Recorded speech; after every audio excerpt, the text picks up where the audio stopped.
a number of different recordings, and you will have to answer questions on what you hear. There will be time for you to read the instructions and questions, and you will have a chance to check your work. All the recordings will be played once only. The test is in 4 parts. At the end of the test, you will be given 10 minutes to transfer your answers to an answer sheet. Now turn to part 1. You will hear a new student, Tom, talking to a student representative called Rachel about university clubs. You now have 30 seconds to read questions 1 to 4.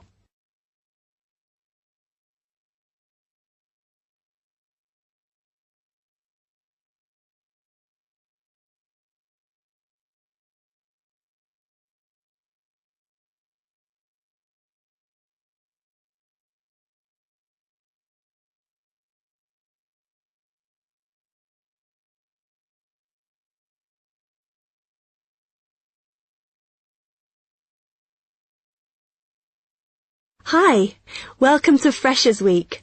I'm Rachel. Can I help you? Oh, hi. Yes, I was hoping to find out about some clubs I could join. Well, all the club stands are here in this hall. What were you interested in? Not sure. I wanted to do something where I could meet people. Well, take this leaflet with details of all the clubs and see what you think. Oh. It'll probably depend on what day you're free. Like on Mondays, there's the film club. Then on Tuesdays, you've got the climbing club. That's really good. I'm in that. Then on Wednesdays, you've got chess, if you want something a bit more intellectual. But you should look through carefully because all the clubs run extra activities as well as their normal meetings. Oh, yes, I see. So, it looks like the film club has discussions after the films. I'd quite like to go to those. Then, climbing. Goodness. It says here that the university has its own climbing wall. That's impressive. And they go on weekend trips. Cool. And it says the chess club normally just does games with whoever turns up. But it also runs competitions sometimes. But I bet you've got to be pretty good to do that. Yes, I think so. And how many people are in the clubs? Are they all really full? Well, obviously they're all different. So, for example, the film club has just increased its membership from 85 to 125. But I think they're hoping to extend it to 150. The climbing club's quite small, 40 people. And the chess club is fairly healthy at 55. Right. Okay. So, who do I see if I want to join these clubs? Well, if you go round the stands and speak to the people there, for the film club, that's the events organiser. For climbing, you'll need the club secretary, and the chess club is organised by one of the maths tutors. Okay? Yep. I think I'll start with the climbing club. It sounds good. Oh, well, as I said, I'm in that, so I might be able to help you a bit. You now have 30 seconds to read questions 5 to 10.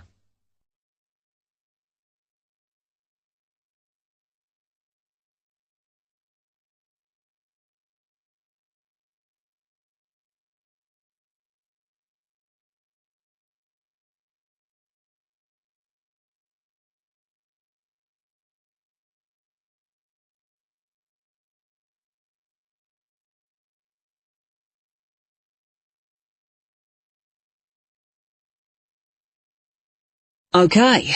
It says in the leaflet that they get together twice a month. Is that right? Yes. Oh, you must join. It's really good fun. We go away quite a bit to North Wales, and every year we have a special excursion, usually to France, which is where we're going this year in the spring. The weather's too unpredictable in the autumn. Wow, that sounds good. But it must cost a lot. Yeah, but we try and save up for it through subscriptions. So rather than having a huge sum to pay in the month we go, we collect those weekly, so it spreads it out. Good idea. I think I'll definitely join. There are quite good benefits you get from joining. I mean, you need that, don't you? And the university clubs normally try and do deals with local businesses, so it's really worth joining.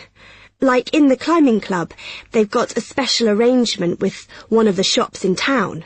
So if you show your card, you can get money off equipment. Don't think the discount extends to clothes, though. That's really worth it, then. I'll go over and talk to them now. OK. Hope you do join. Oh, and another thing I meant to say. If you do become a member, you automatically receive a magazine once a year. It's quite useful and interesting, because it goes out to all the national climbing clubs. And the other thing is, if you come to every session, then you can get a complimentary ticket to the big exhibition that's held in Cardiff every year. So, hope to see you. Yeah, well, thanks a lot for your help.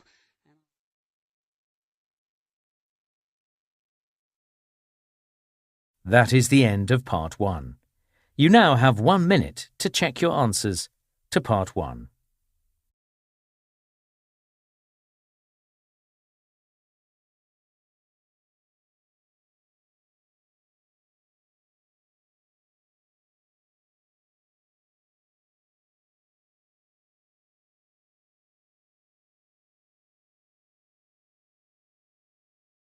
Part 2. You will hear an accommodation officer telling students about different halls of residence. You now have 30 seconds to read questions 11 to 15.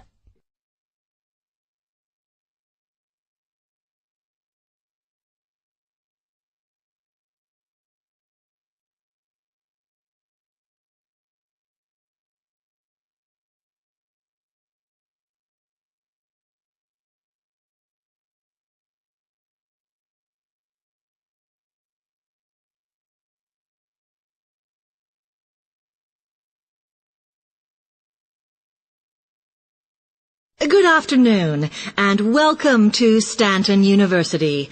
I'm here to tell you about the various halls of residence we have available, should you choose to come here. We aim to offer accommodation in halls to all first-year students, and you'll find there's a good variety to choose from. First of all, there's Brown Hall, which, as you'll see, is not the most modern of buildings, but it is very popular with some students. It's got a good sense of community, some nice refurbished kitchens, and unlike the other halls, it has recently had a gym built in its basement. Another option is Blake Residence, which is built like a large house, and so everybody cooks and eats together. It has its own sectioned-off bit of private garden, and is even more peaceful because this is an all-girls residence. Although, of course, boys are allowed to visit the hall, and I understand frequently take part in cooking dinner. The largest hall we have is Queen's Building, and this has been upgraded recently. The original parking area has been built on so that the hall now has a large common room, and each bedroom now has its own shower room, which many students regard as a real bonus. A further option is the Parkway Flats, which won an award for design in its day. And this building now has a preservation order on it. This has meant that only a limited amount could be done to upgrade it, and the surrounding area is important, so parking is not permitted around the flats.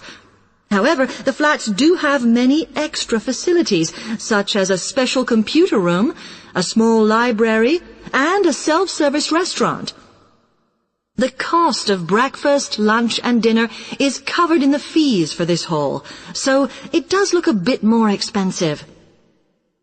The last residence we can offer you is Temple Rise, which again is slightly more expensive than other halls as the rooms are larger. This has got very lovely views across to the coast, and this more than compensates for the fact that bathrooms here are shared between 6 students. However, the hall has domestic staff who clean the rooms once a week, so this is perhaps an attractive option for the messier amongst you. You now have 30 seconds to read questions 16 to 20.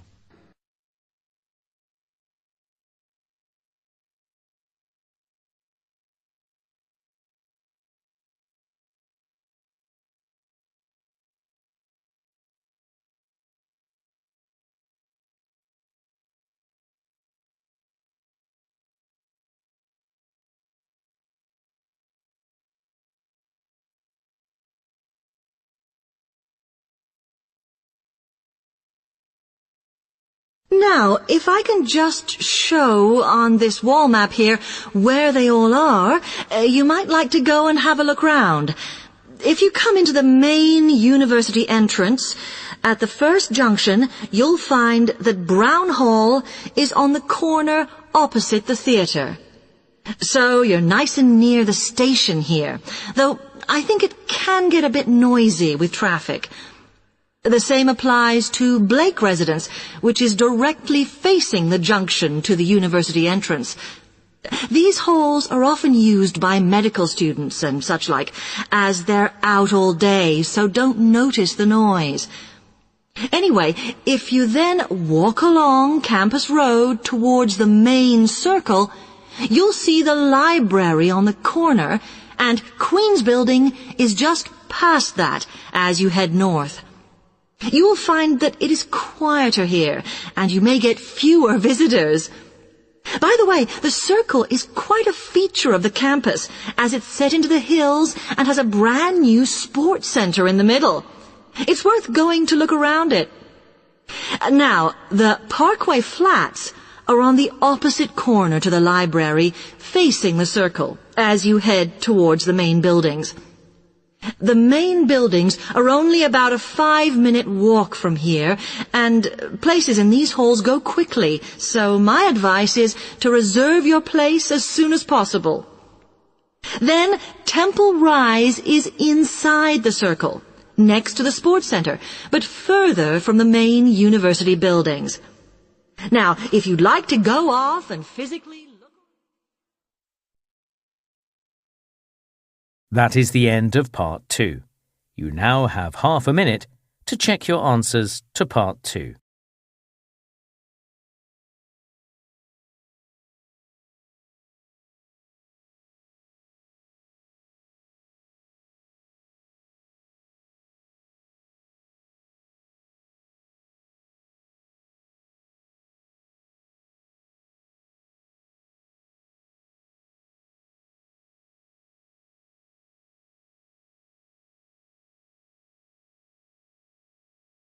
Part 3. You will hear two students, Jenna and Marco, discussing a business studies project they have to do. You now have 15 seconds to read questions 21 to 24.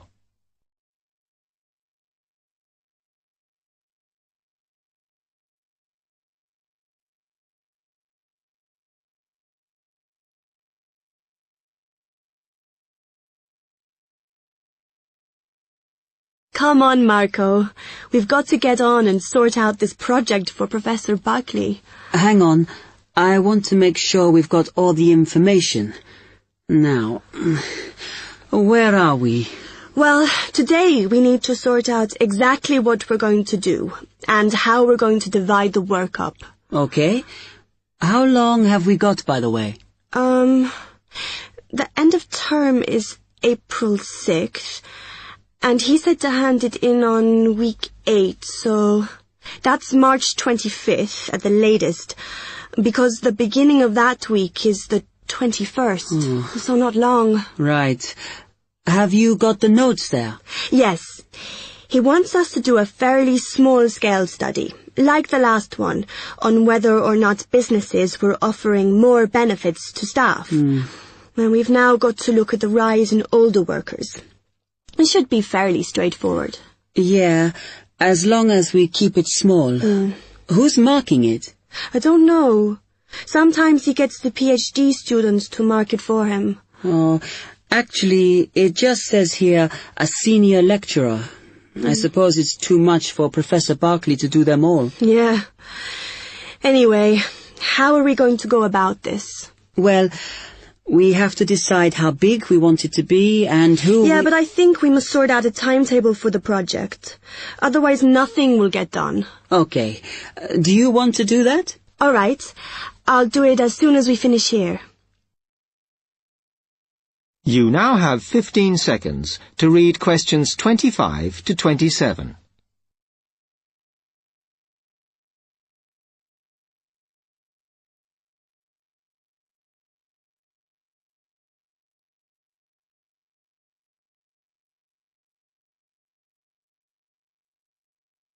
Okay. What do we have to do now for the project? What's the best way to go about it? Well, Professor Carter suggested we set up a focus group to get some in-depth interviews, but I think that'll take a lot of time. Yeah, I agree. If we did a focus group, we'd have to spend time deciding who to include in it, and it's not necessary to do one anyway. Oh, fine. And if you agree, I think we should get in touch with the businesses on the list Professor Carter gave us and ask them if they're prepared to participate. Sounds good. Then we can go there, give them questionnaires, and collect them later. Exactly. Okay. Then, do we need to book one of those study rooms in the library so we can work together to input the data? Perhaps not, as I guess just one of us could just sort it out actually. Yes, that would be easier. A lot of what we're doing is qualitative, so it'll be writing up rather than statistics. No software for that, I'm afraid. And I think it would look better if we had actual shots of some of the staff, because we're citing appearance as a factor in employability, aren't we? Yeah, okay. I'll factor that all in when I sort everything out tonight. You now have 30 seconds to read questions 28 to 30.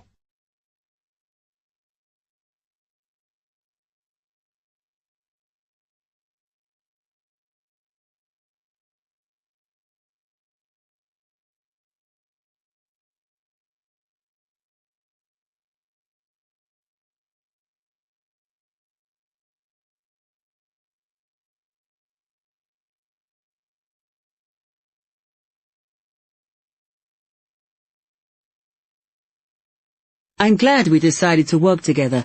I think it's going to work out well. Yes, well, given that we had to work in pairs on this project, I think we were right to choose each other.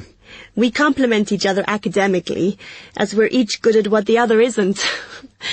In fact, we should have tried working together before. Yes. Now, how shall we split the work?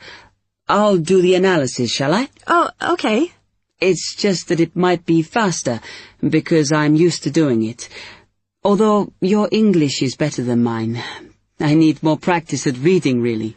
Okay, I'll do the presentation then, if that's okay with you. Yeah, sure. I don't mind speaking in public, but I hate preparing all the notes for them. The thing is, the tutor said one person should do the whole presentation, and he said he expects me to do it because I haven't done one yet. No, that's fine. Now, let's see.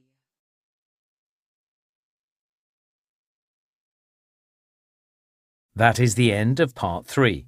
You now have half a minute to check your answers to Part 3.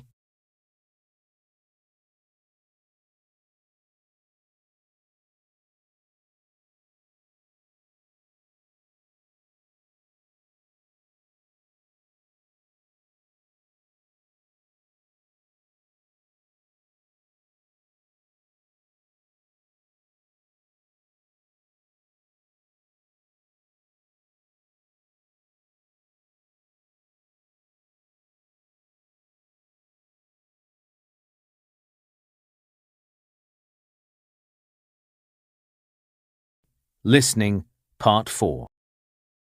You will hear a media studies tutor giving a lecture about news sources. You now have 30 seconds to read questions 31 to 35.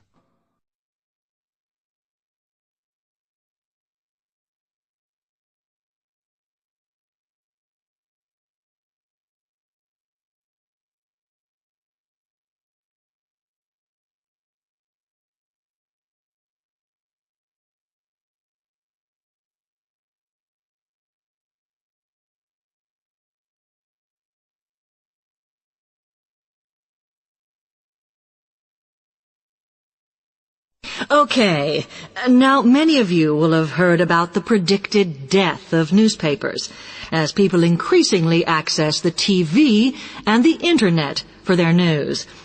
Today, I want to look at the USA, which has very advanced news sources, to see if this is actually true. In the USA, the main news sources without doubt are TV, the Internet, and the press. That is, traditional newspapers. And although they are each surviving and growing, they are also changing.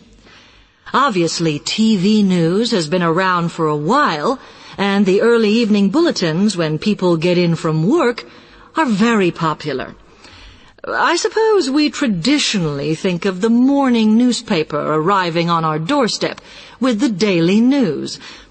Interestingly, this is not borne out by the statistics, which show that readership in the U.S. is much higher when people have time to relax, when they're not working, especially on Sundays.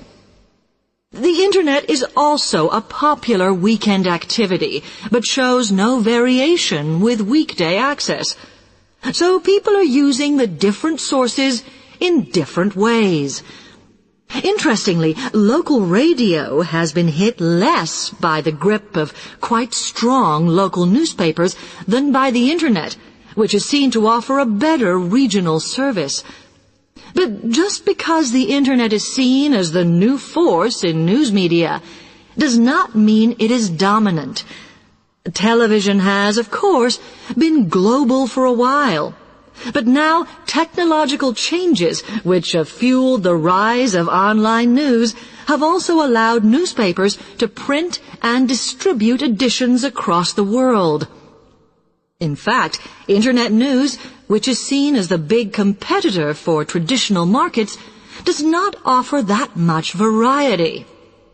Often, the sources are the online versions of the newspapers, whereas television, in order to offer something different, has had to come up with a much more mixed bag of reporting, from hard news to light reports on celebrity events. Another issue is reliability. The Internet is virtually unregulated, so anything can be reported there, whether true or not. Journalists on newspapers have fought a long, hard battle to fight intervention and to retain the freedom of the press. Television, however, is seen as critical to political power and has become subject to harsh controls about what it can or cannot say. You now have 30 seconds to read questions 36 to 40.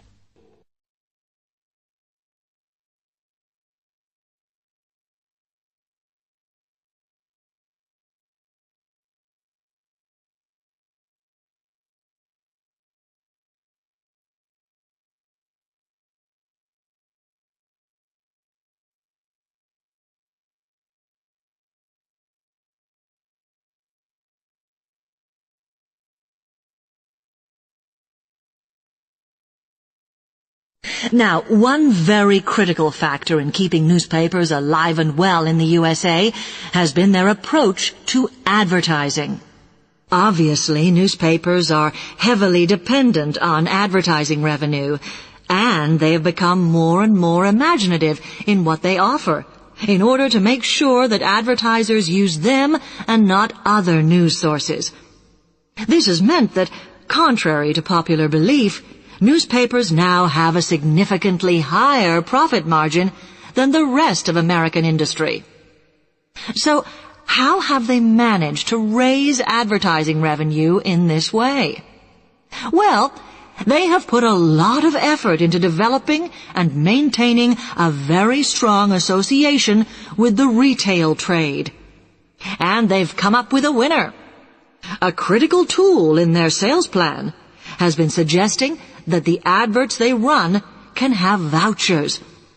This has been enormously effective because they have found that not only do more people buy the paper to get the discounts, but also that this inevitably means much higher sales for the clients who advertised.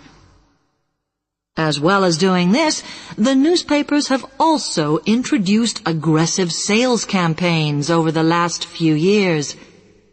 This has resulted in a significant and continuing rise in the number of advertisers prepared to pay the extra for full-page ads. So, what I would like to move on to...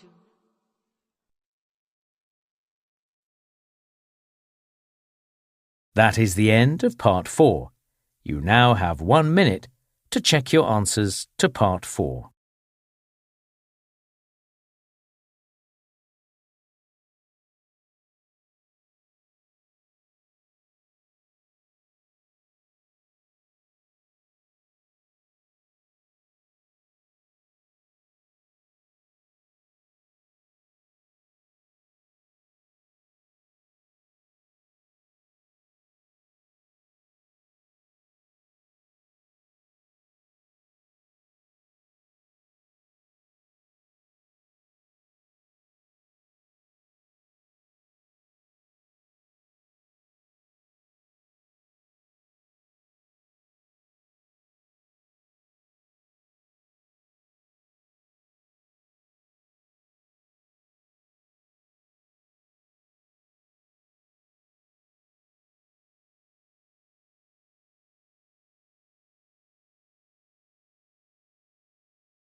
That is the end of the listening test. In the IELTS test, you would now have 10 minutes to transfer your answers to the answer sheet.